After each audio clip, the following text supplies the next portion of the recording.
Last time, like, no, it's not first test. It's last year, 2 years back.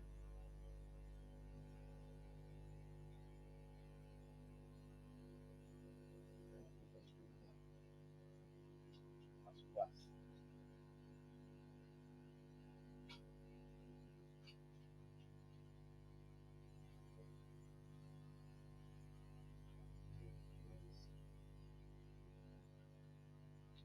Last one.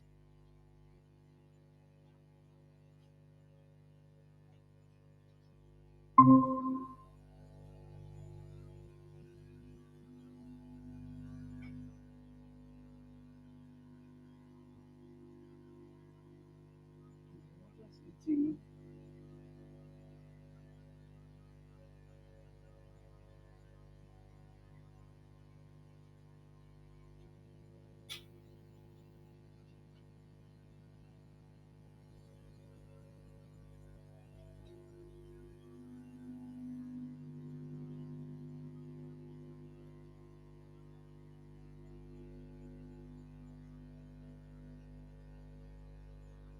Hmm. Where else?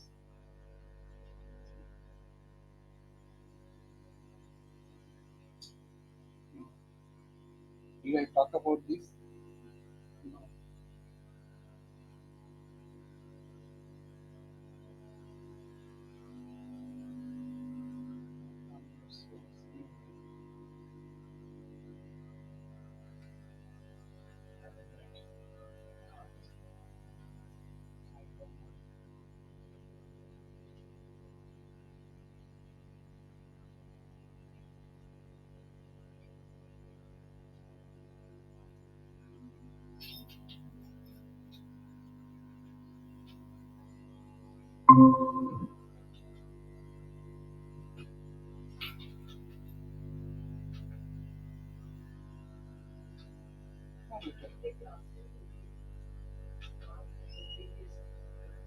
Yeah, that's so it should be saved. I'm not getting the saved one. That's the whole point. It should be saved somewhere, right? Where is it? It's not there. The last time what I have done, no, saved page is not there. No matter. Where do we start? How we make?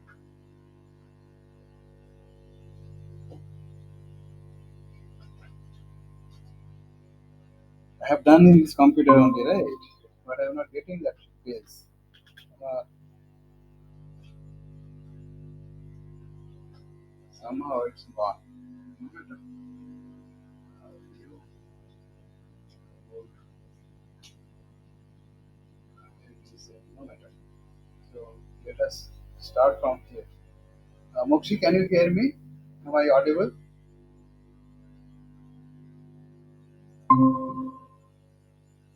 Mokshi has internet issues. Diksha, am I audible? Yes, sir. Good morning, sir. So what we till what point we are there? Sorry, sir. Till what point we are there?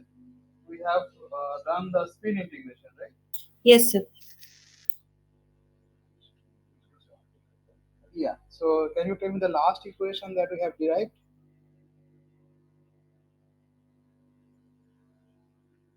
It was f small f, right? Small f of r1 psi I of r1 equal to epsilon I psi I of r1, right? And then we expand this. What is f? Sir, your screen is not shared. Oh, yeah.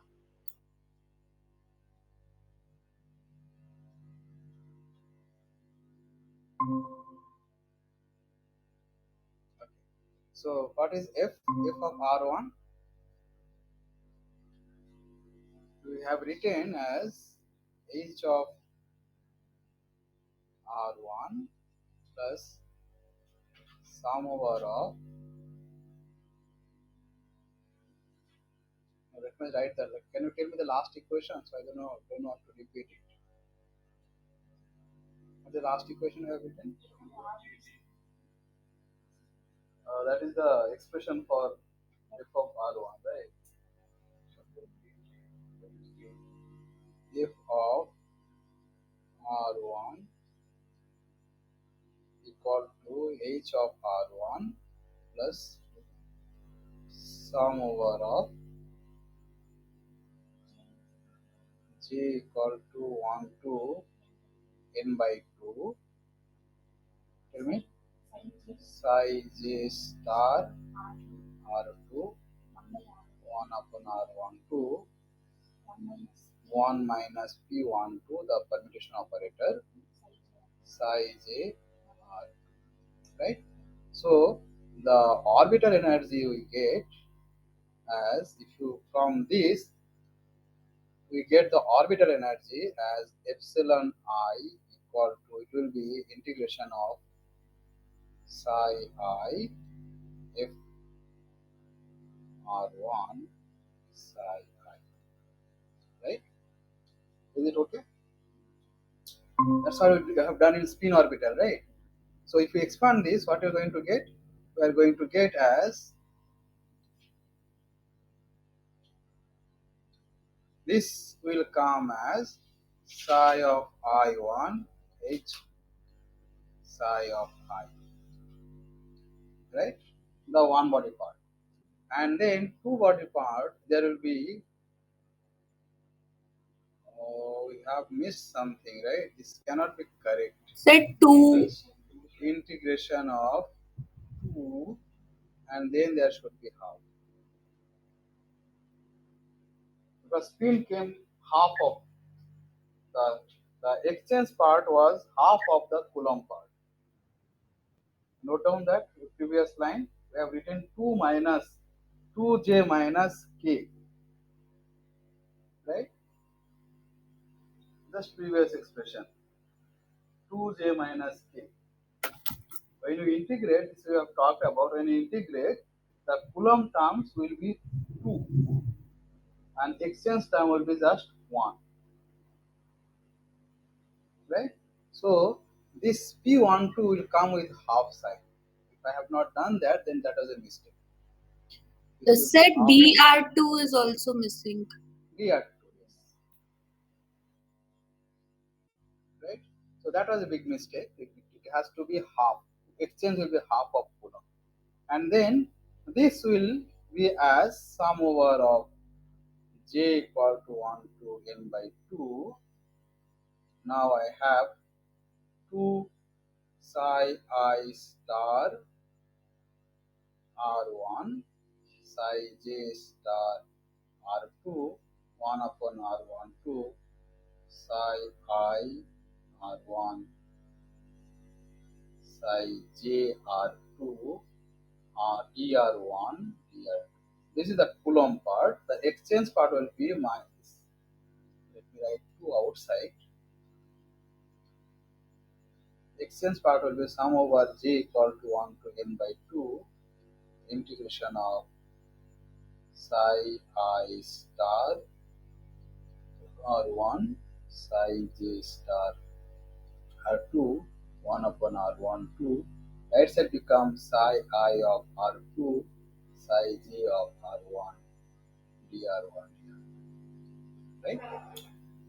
This is so, if you remember, in shorthand notation, we are writing as antisymmetrized integral.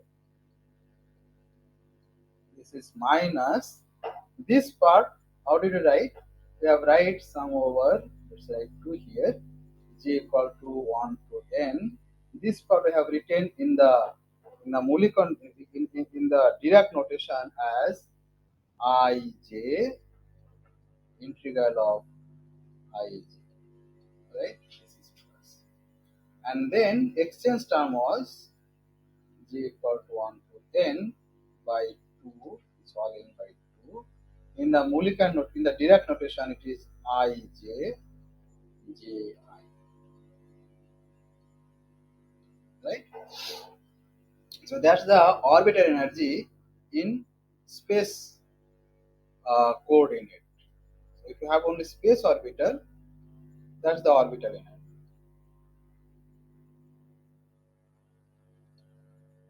right? So if we now calculate the total energy, what is total energy E0 in spin function? What is the total energy in zero spin function?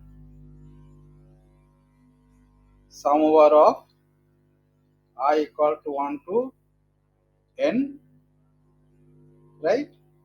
This was chi I h chi I plus half sum over of I sum over of j chi I chi j chi I chi j minus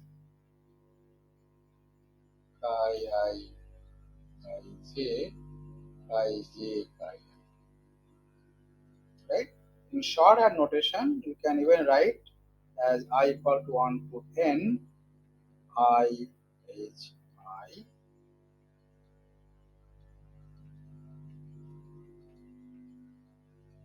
this all up to n. This I can write ij minus ij. This in the spin orbital.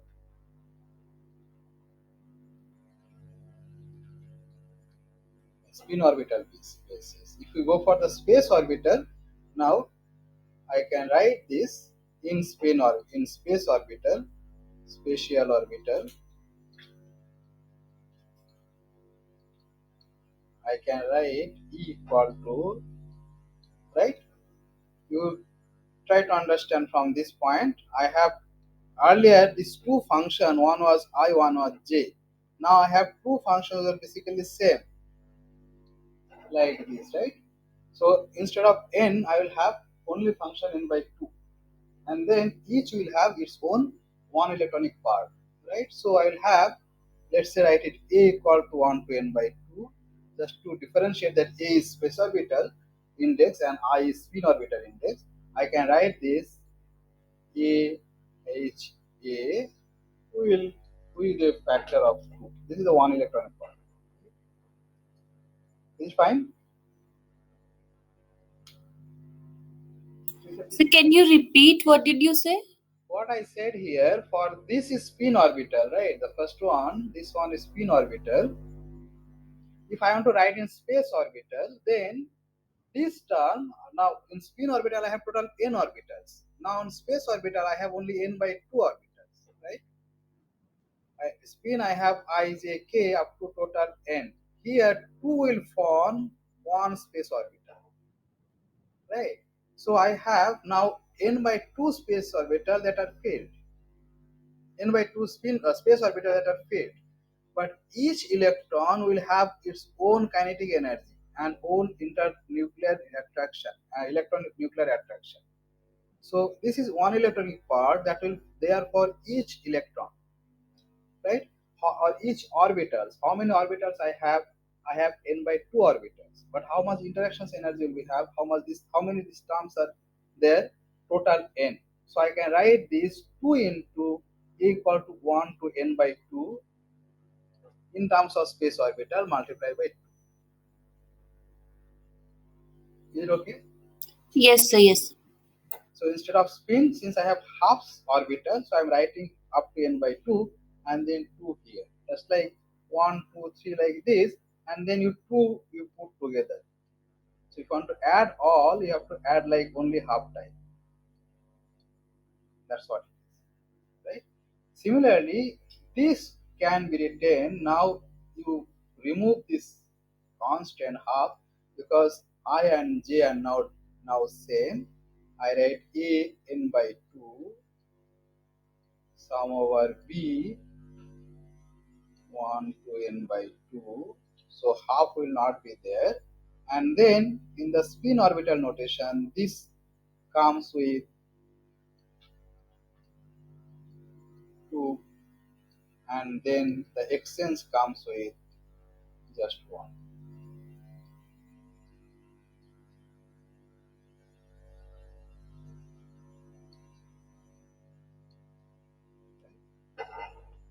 This is the energy expression in the spatial orbital, and that's what we are going to program. When you run Hartree-Fock calculation, after doing spin orbital or after getting the space orbital, they calculate this one electron integrals and two electron integrals, and then they put in the energy expression to get the energy. Right? Now let us do inspection. By inspection, what will be the energy? Let us have one system which have two electrons. So I have a one space orbital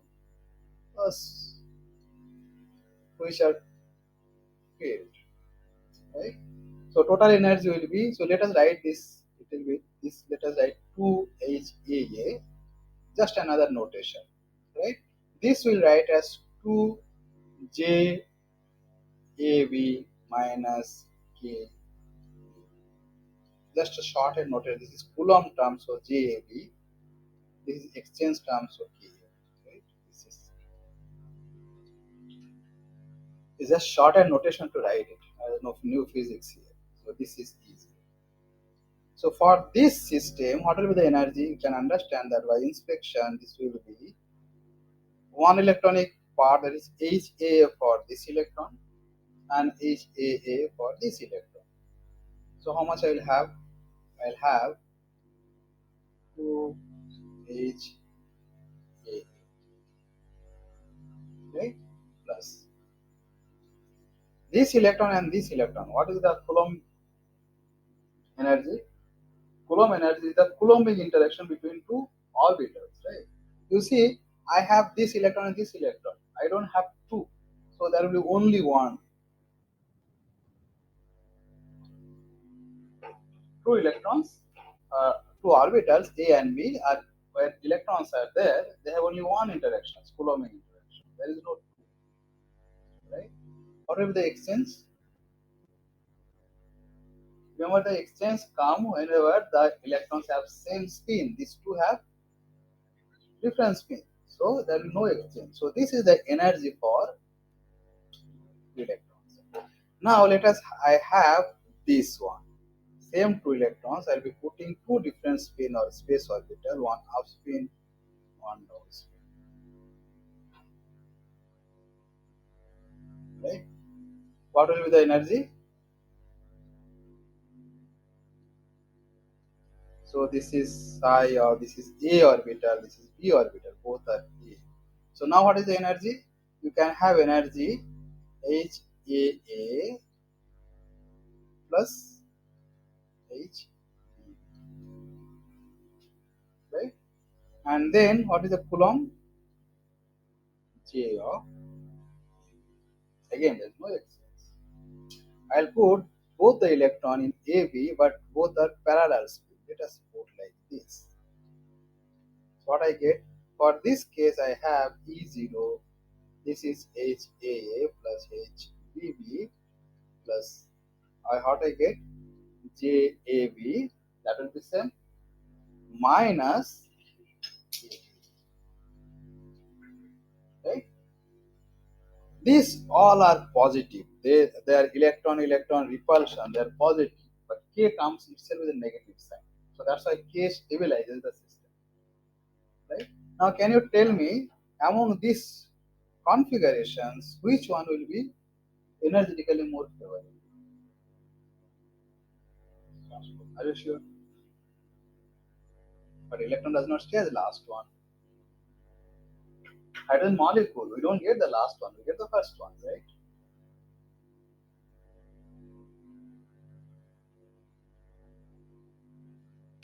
Any answer from your side, Mokshi or Trupsa? I hope you understood the question. There are three configurations I have written. By the way, these are called configurations. Configurations are way to represent electrons in one electronic basis. Right? So there are three configurations I have written with their energies. Question is which one will be energetically more favorable among these three? First one. First one, which is first one? Why? Why not third one? The second one we can understand is not favorable because there's some extra term, right? But why first one, not the third one? If the answer is third one, then why third one, not the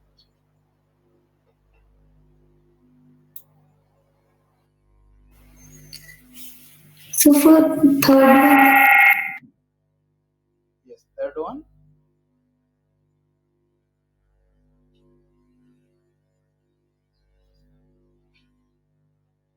I got two answer, right? Think over it. Take 2 minutes and think over it. This is one configuration. This is another, and this is another. Which one will be more favorable? Can you really tell? Can you really put a judgment over it?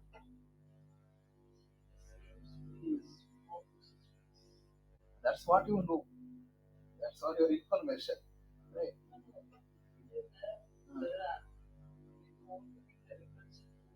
These all are repulsion force and attractive force are here. Right? From this, can you tell? Let us by inspection. You see, A and B will have different orbital energy. This will be epsilon A. This will be epsilon B. Both will be epsilon A. This is epsilon A. This is epsilon B. Right? Now the question is, if these two orbital energy are well separated, right, then this energy is much lower than this energy, right? So you compare this and this. If A and B both are same energy, then these two become exactly same, right? If both are different energy, then obviously epsilon B is higher than epsilon A. Or in other words, this part will be higher than this part, right? The second one energetically much higher than the first one. The second one it will not take. It will take the first one. Go for the third one. There are two parts. One, this which stabilizes the thing, which reduces the energy. One is this, which is increasing the energy, right? Which one it should take? Usually that we know that electronic kinetic energy and electron at nuclear attraction is much higher This is Coulomb repulsion. This is repulsion between two electrons, not complete repulsion, part of it. Right? So this will add energy, this will subtract energy. But between this is right. So this will be higher in energy when when epsilon A and epsilon B are not same. Right?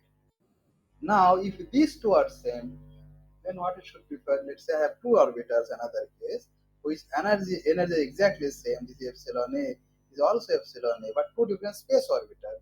So one electron will be like this, one will be like this. In this case, this HA and HBB is same as 2HAA.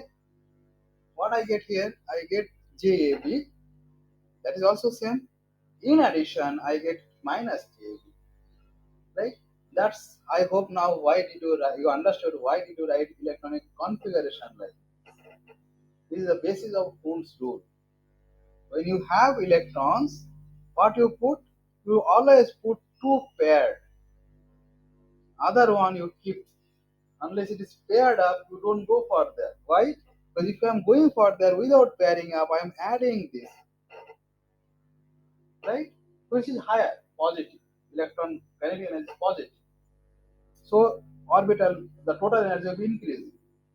But if I have two orbitals, space orbital, which are degenerate, then what we do? We just put like this, right? This is basis of Bohn's rule. See, Bohn's rule came from simple observing the Hartree-Fock orbital energies or Hartree-Fock energies, right? Whenever you have electrons, if there are degeneracy, you put them as spin unpaired. If there is no degeneracy, you always refer them as spin paired, right? And this is an experimental observation. When you have degeneracy, the system becomes paramagnetic. When there is no degeneracy, even the system with even electrons become diamagnetic. Right? Okay. So Hartree-Fock theory explains this quite well. So we have the space orbital. Now, uh, all we have done for atoms. So what we have considered, whether spin orbital or space orbital, this we have considered psi I, psi j is equal to delta I, right? The space orbitals are also orthogonal to each other. Okay. Now, when you consider a molecule, you try to do the calculation with the molecule, then what happened? Let's say you want to calculate molecule, water molecule. The orbitals that we prefer to take will be orbital of hydrogen and orbital of oxygen, and they are not orthogonal.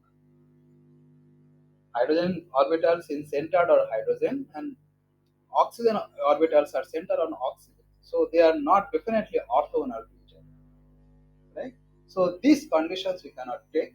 We have to go for the refinement of this whole thing. Right? So let us do that refinement. So for the molecule, what we do what is known as Hartree-Fock-Ruthan equation.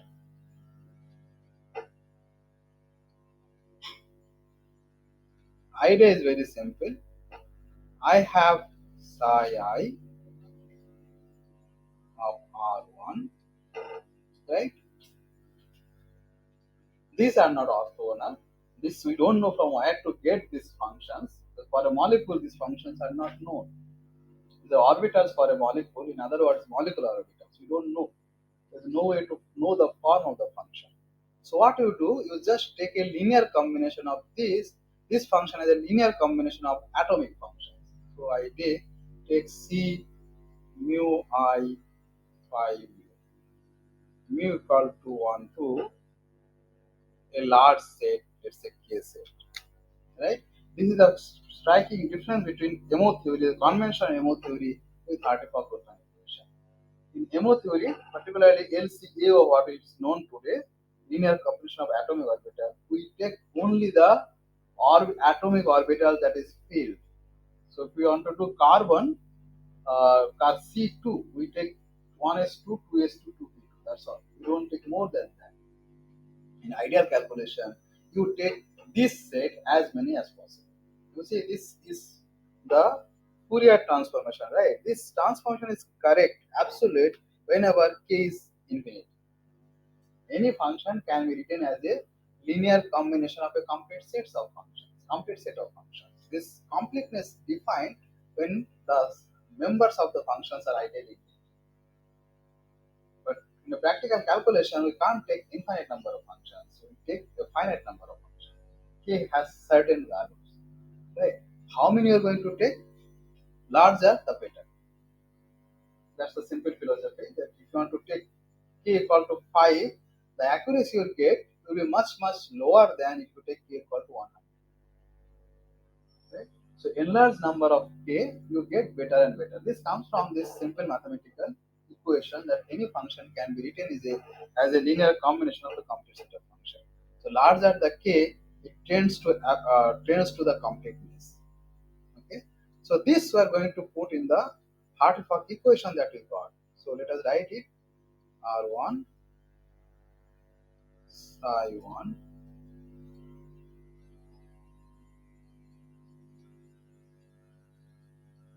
equal to epsilon I psi of I of R1. This we are going to incorporate here. I am getting phi of I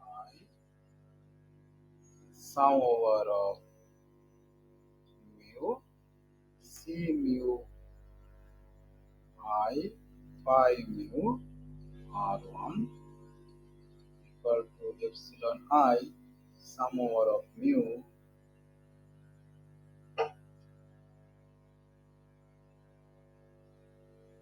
c mu I phi mu R1.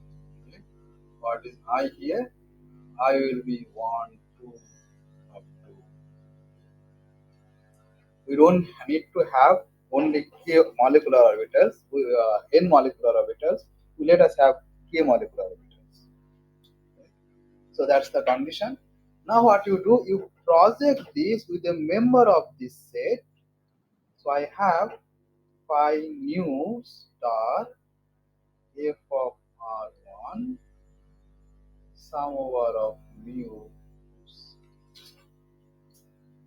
c mu I phi mu R1 equal to epsilon I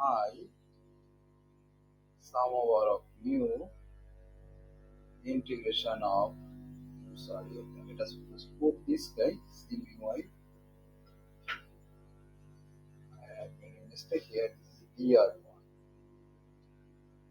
c mu I integration of phi mu star r1 mu r1.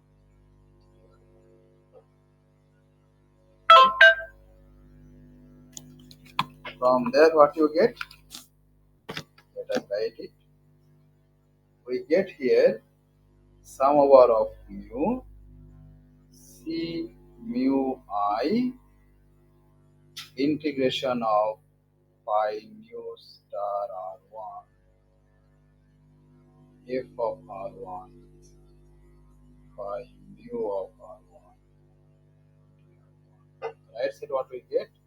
Mu I sum over of mu c mu I, right? Or let me write it again. Phi mu star r1 phi mu r1. Right? Now you see, we'll explain this term by term. Now you see what you get here. This is mu c mu I. What is this?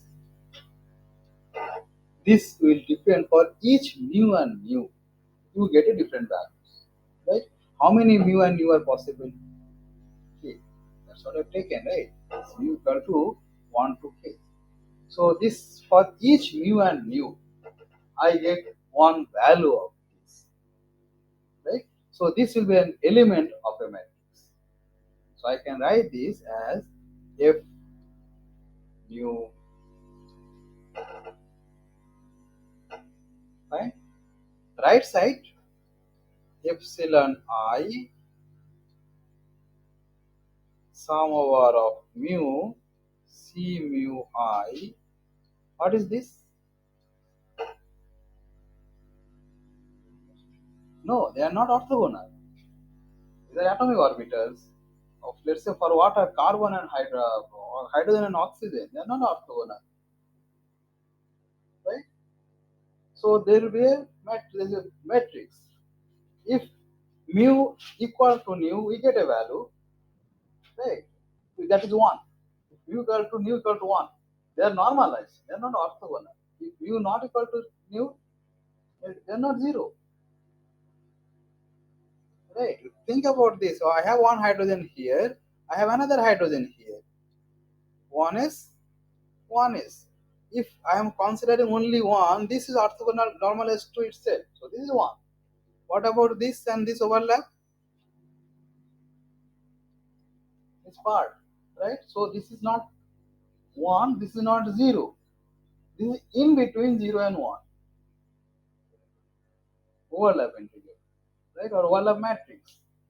Element of an overlap matrix. If they are same and u equal to 0, it's 1. If they are completely separated, then this is 0. They are not completely separated. This is in between 0 and 1. Right? So I have a matrix, I have an element, let us write it as S mu. I write it other way, mu. First index, first index. So I have mu. Right? Now can you see that this can be written in terms of a matrix equation? Let us write in a little bit of modify my, there's just element, so I can write f mu c mu I equal to epsilon I sum over mu, right? S mu c mu I. For my own interest, on convenient, I'll put epsilon I at the. Now see, it exactly looks like I have left side I'm multiplying two matrix, right side I'm multiplying three matrix, right? So left side without any problem I can write FC, right side I can write S C. Any question regarding this?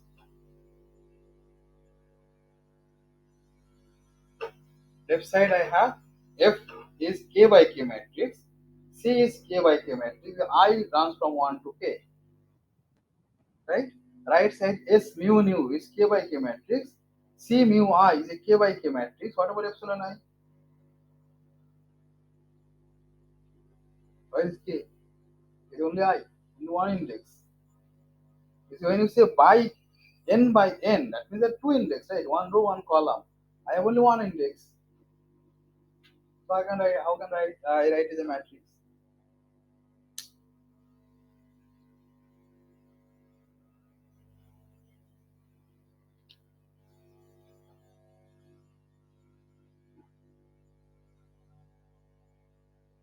Yes. Any answer from your side?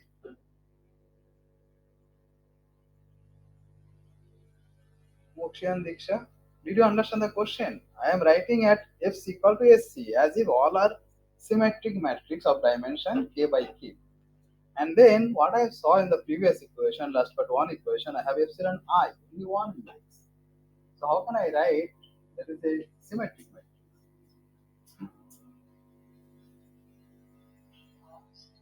No, they're not constant. They depend on I. I will run from 1 to n. Yes. Nothing called 1 by 1 or matrix. There's only one number. Epsilon I, it depends on I. So I will run 1 to n. So I will have n numbers. Like 1 to k, I have k numbers. It is basically a vector, right? It's basically a vector. But can I write a vector in terms of a square matrix?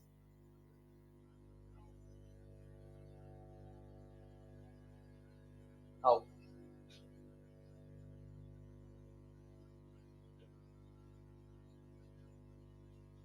Determinant is not matrix, it is a number.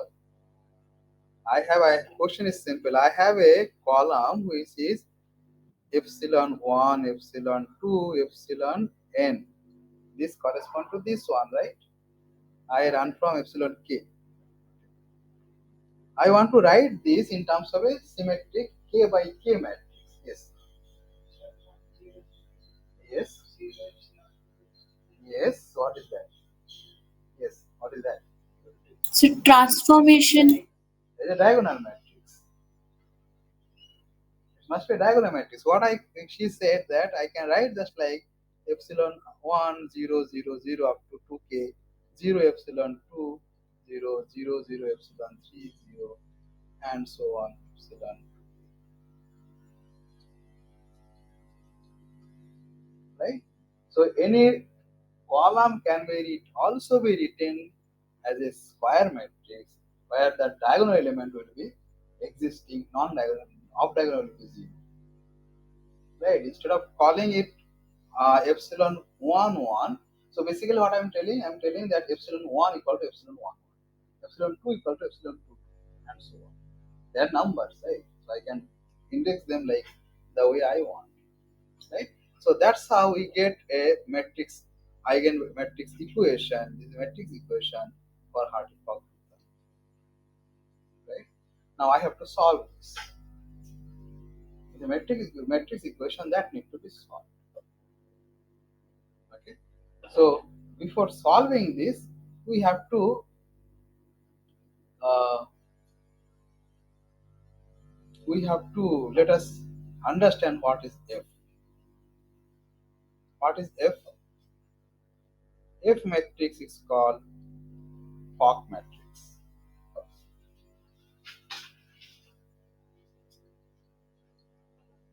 right? C matrix is the coefficient matrix. So F matrix, a Fock matrix, is the k by k, a square matrix. Okay, must be Hermitian because F operator is Hermitian. Matrix formed from F operator must be Hermitian matrix. Okay, so let us write the expression for F.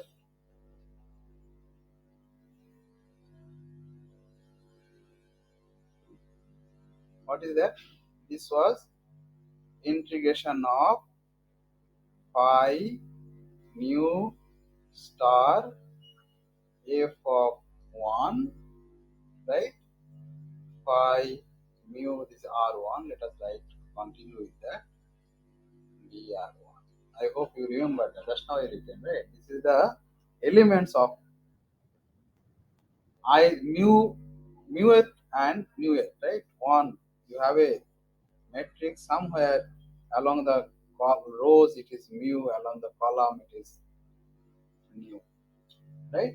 So mu nu matrix. I'm sorry, this has to be opposite, right? So that's the matrix element. Let us write it little bit more, express it. You see, these are the elements of matrix. These are the elements of the atomic orbital. I'll write F as H1 plus that E. Okay. What is the expression? The expression was psi 2 integration of psi star B 1 upon R1 2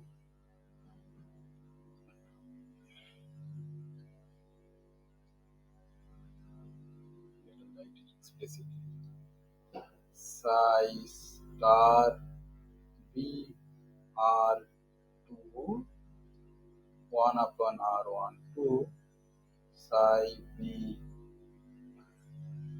R2, right, minus, write again, sum over B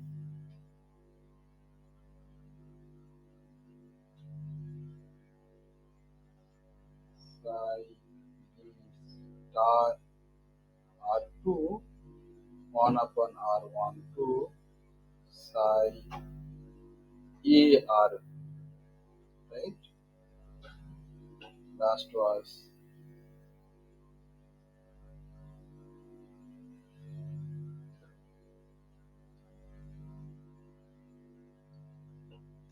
psi, this become pi,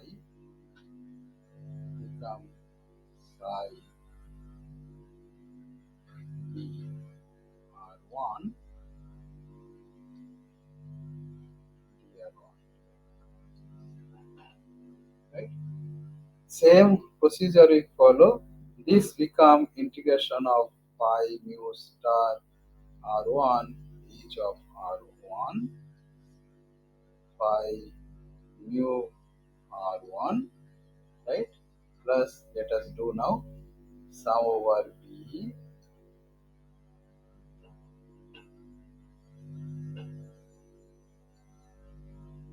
to double integration of pi mu star r1 psi p star r2 1 upon r1 2 psi p r2 phi, there will be another term, right? Hold together.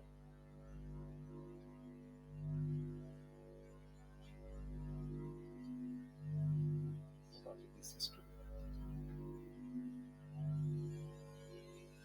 There's a little bit mistake here. Please correct that. Coulomb and exchange, let me write this here. Should not keep any mistake. This was pi 2 phi of mu r1 dr1 dr2 minus sum over of b integration of pi star dr2 r1 psi of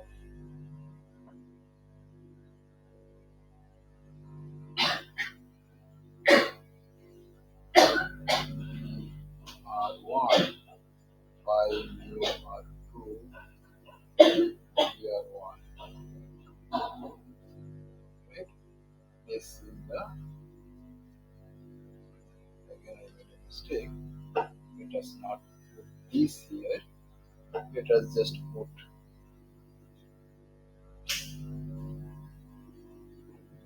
I have splitted this. So I have to do this, and then also here I made the mistake. Here that other term will come. Right? So this part I am not going to write it. You can write it.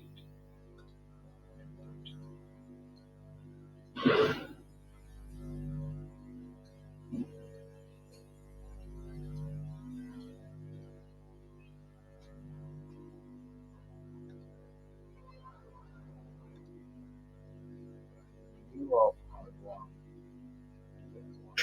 That makes it clear. So this will be for the Coulomb. This will be now pi mu R1 dr1 dr2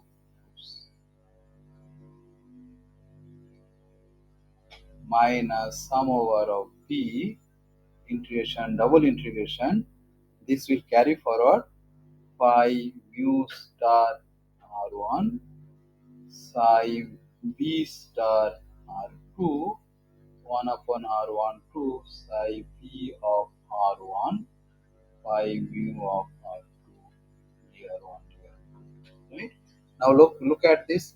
These are molecular orbital size.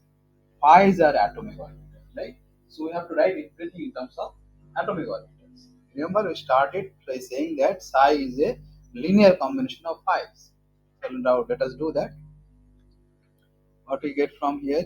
You see, this is just again element of matrix in atomic orbital basis. So I can write this as h mu. I can write this as h mu, right? What it contains? It contains the electronic kinetic energy and electron nuclear attraction. This is the core term. Rest are the repulsion term. So conventionally I call is h mu nu 4. all are one electronic entanglements. This, now let us write this sum over of B. What I get from here, integration of phi nu star R1. This I am going to write a linear combination of, let's say I am writing C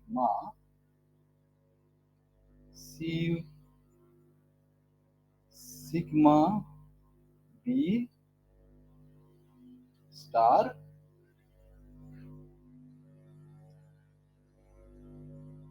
phi sigma star 1 upon R1 2. This guy, I have another linear combination, let us call it sigma delta, right? So I can write C of delta B phi of delta R2 phi of mu R1 dr1 dr2. I hope that is clear. Next, K, it B phi of nu star R1. Just keep on writing the same way. Same expression I'm going to give. C sigma B star phi B sigma star R2 1 upon R1 2 delta C delta B phi delta R1 phi mu R2,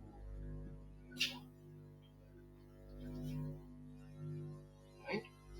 The first term is H core mu. Now you see what we get, sum over B. You see this is sum over sigma, sum over delta. What you get from here? You get phi mu star R1 phi sigma star R2 1 upon R1 2 phi delta R2 phi mu R1 dr1 dr2 minus sum over of B, sum over of sigma, sum over of delta. Same thing, phi mu star R1 phi sigma star R2 1 upon R1 2 phi delta R1 phi mu R1. Right? This we can write in terms of Dirac notation. This is, I get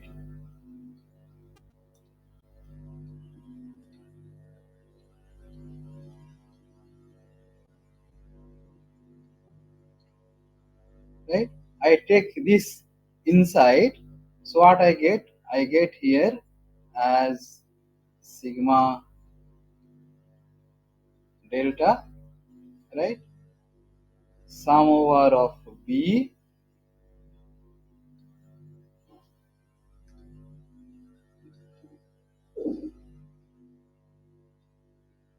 What did I miss? There's something I missed that I am not carry forward, and you are not also telling me that it is 2.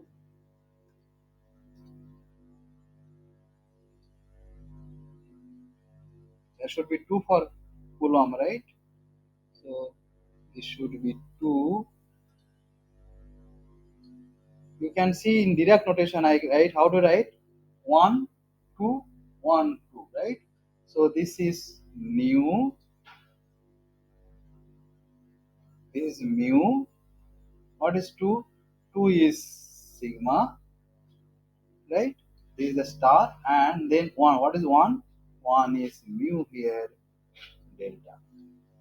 Minus this term. How to write that?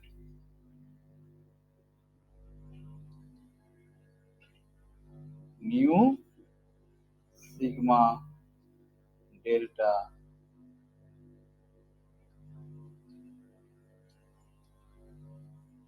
right? And what did I miss? I miss a lot of things that even you didn't say. What did I miss? I miss something that should not be missed out.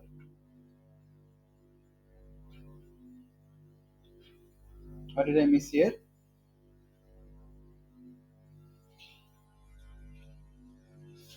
Yes, this will be together. I'm sorry, not there. This will be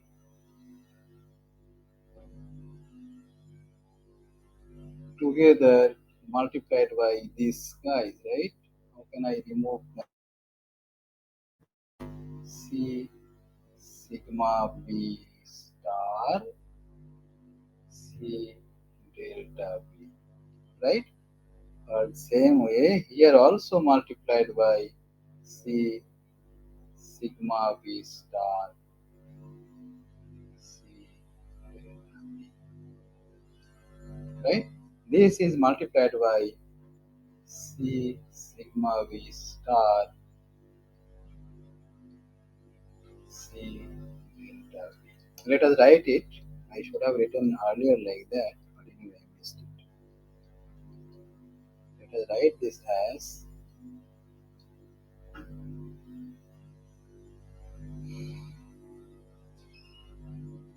sum over of sigma sum over of delta 2 sigma, I'm sorry, 2 C sigma B star C delta B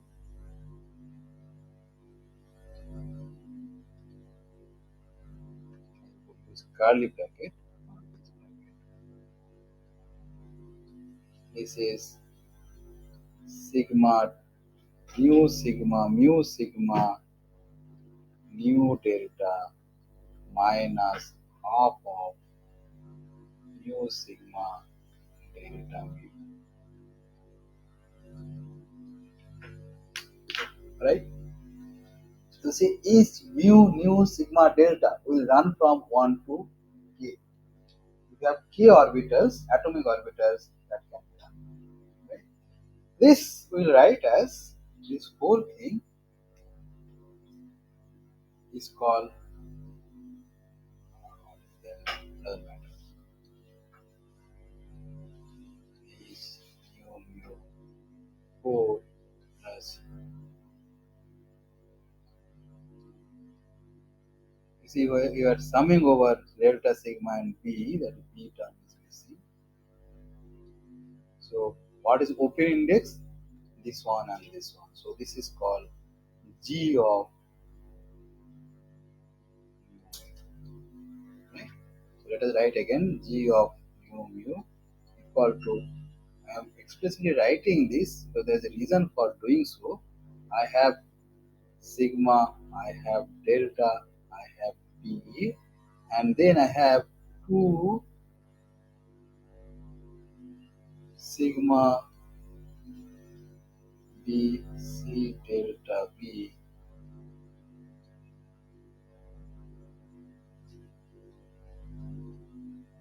mu sigma,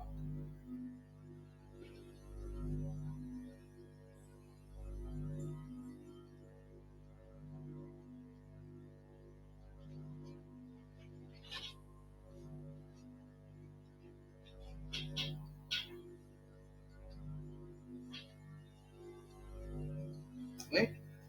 You can now see these are the matrix multiplication. I can now define a matrix.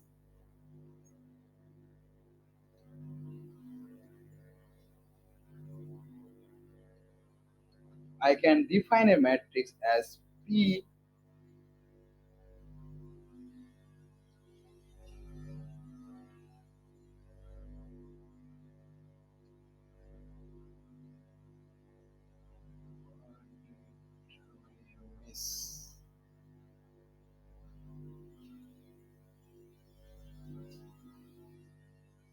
Did we miss something here?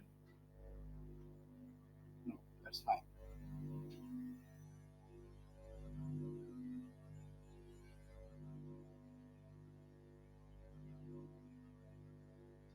will define a matrix here as P sigma delta mu delta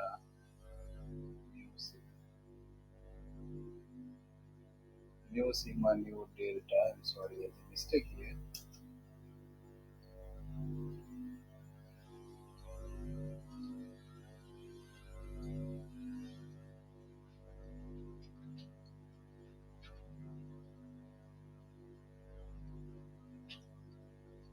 Right? What is P equal to 2 into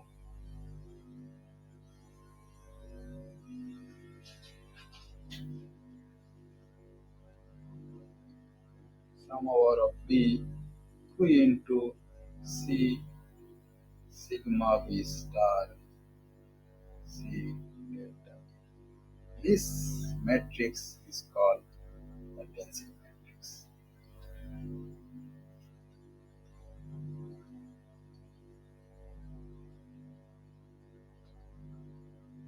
Right? So our Fock operator that we are talking about is a function of density matrix. Right? How come density matrix is formed? From C. So Cp is also a function of C, and thus C is also a function of. Right? We will talk about this much later when we really talk about the solution of Hartree-Fock equation. But before that, let us simplify our Hartree-Fock equation. I have Fc equal to Sc, right? What is S? Is a symmetric matrix, right? Whose inverse should exist. Right? That can be proved. It should be non-singular. Okay, obviously, because elements will be either between 0 to 1. Right? So all elements cannot be 0, then there is no bonding. Therefore, this matrix, the inverse should exist. In other words, determinant of this matrix must be non-zero. Okay? So let us simplify this. How to simplify? See, we cannot just solve this equation because of this.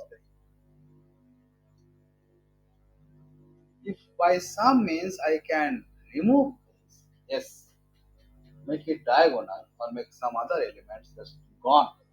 The effect of S, if I can somehow absorb within C, then I can solve this equation. Right? Now I have a matrix X. What I want to do, I want to transfer this matrix such a way that it become identity matrix. Right?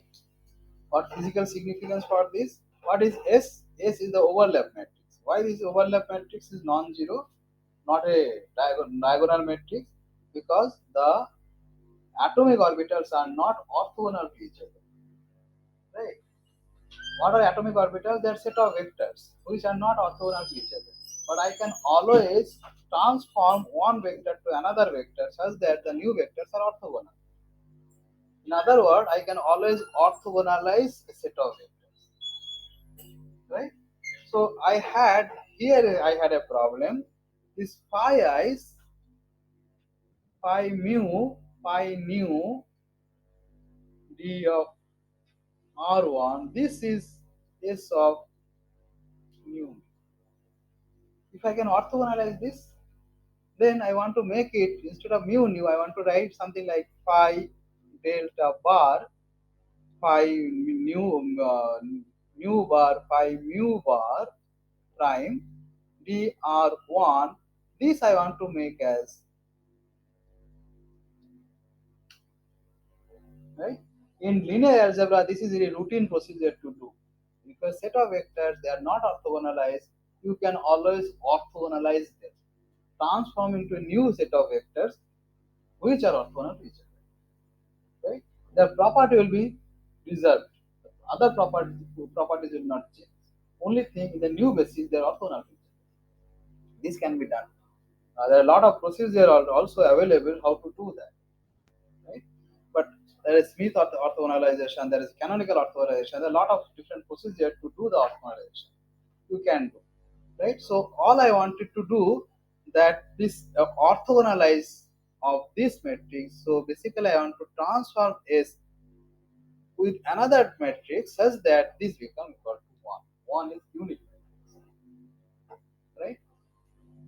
So that's the procedure. How to do that? That's the secondary thing. How to choose X X matrix, right? Now let us do in the next step. Let us do C equal to C prime equal to. I write this X inverse. What is X? It should be again non-singular matrix. So inverse must be used. Arbitrary I am right like this. What? Why are you doing like that? I need to choose a matrix X that orthogonalize S. If I can somehow get that X, then I can always write like this, provided X is a non-singular. Orthogonalization metrics are always not non-singular. Right? This part I can repeat again because these are part of linear algebra. You should read little bit of linear algebra. Right? The procedures are there. So my point is, if I want to orthogonalize these orbitals, then I need to make S transform matrix into unit matrix. If I get the X, then I can always write a C prime, a new matrix, by getting transformed from C by this transformation, X inverse. Now put this equation here. So I get F. So from there, it means that C equal to X C. I can always do that, right? What I have done? 3 multiplied by X. So I get left side X C prime, right side X inverse C.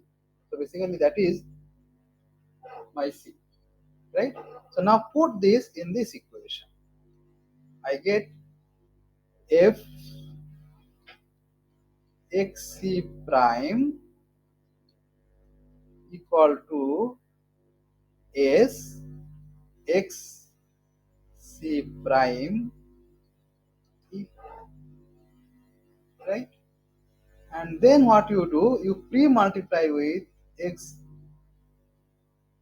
dagger, the adjoint of that, right? And then what you get F X C prime equal to get X dagger is X C prime. Now look at this.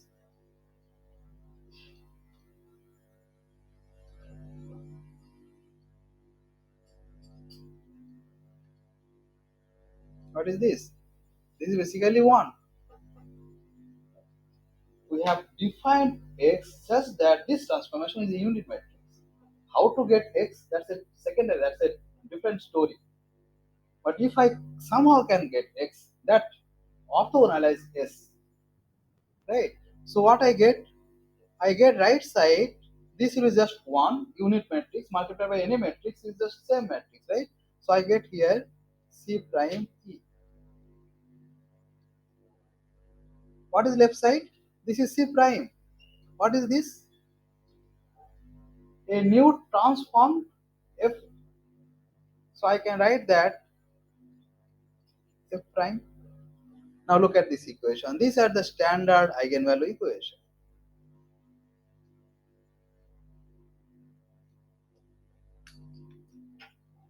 right? How to solve it? How to get C? By diagonalization of F prime. You diagonalize F prime, you get C as eigenvectors, a set of eigenvectors arranged in terms of matrix, column wise. E is the diagonal matrix, right?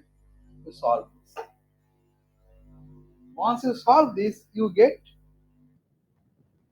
C and E, right? And now you see this F. This is F, right? F has C. You get that C. From that C, you construct your density matrix. Put it here. Put it here, right? Let me just tell you the procedure. You get this equation. So what you do, you choose a initial guess p.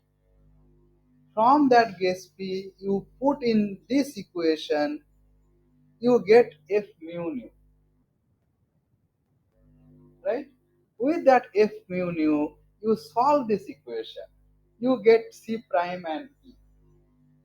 I have now new c prime. With that c prime, you construct this density matrix, new density matrix. With the new density matrix, you construct f mu, right? And that f mu nu, you put it here, right? Get x. With that x, you transform into c prime. You transform whole procedure and make it f prime c prime. Diagonalize it. You get c prime. That c prime you take to construct again this. Keep on doing till two successive density matrix are equal. Once you reach that equal convergence, self consistence, you stop. Right? So this is just like a Hartree-Fock equation, Hartree-Fock solution. Instead, only difference that we are solving their numerical differential equation. Here we are solving the matrix eigenvalue equation every time. Here is the matrix eigenvalue equation. Every time I am solving it to get my C prime. From C prime, if you put here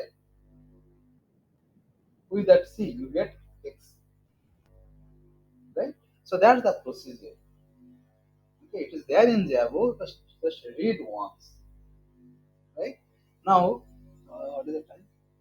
I have 5 minutes to spare. So how to choose X?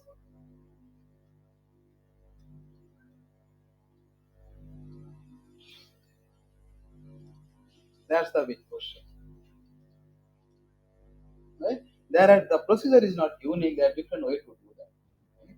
One way that we take X equal to what is that? S minus one. Right? Now this is called symmetric orthogonalization. Right? How to do that? Now you can verify this. What I have? I have X dagger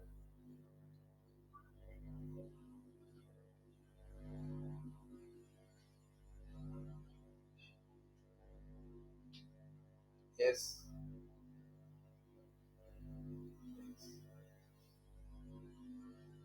Right? Now put this is symmetric matrix, right? Symmetric means same as an adjoint. So I get this will be S half minus half. This is S. This is S half. You see, you will get this.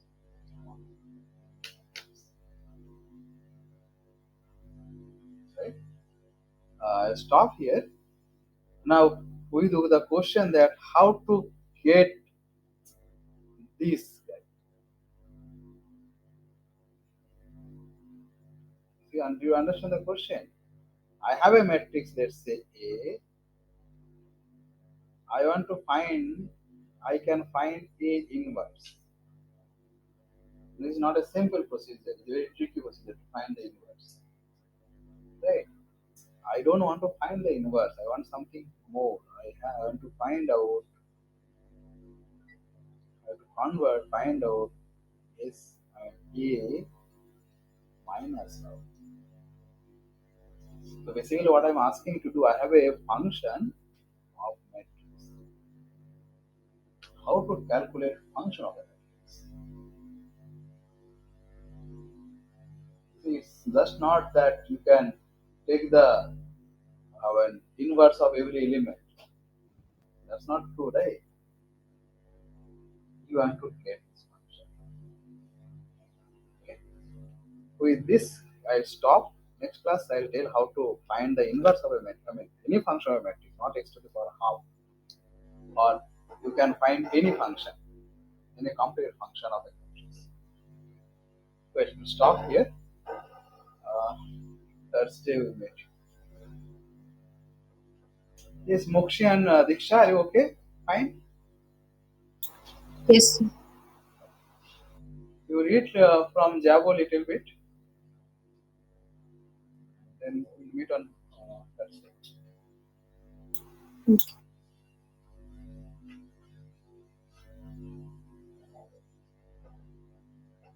Okay, fine.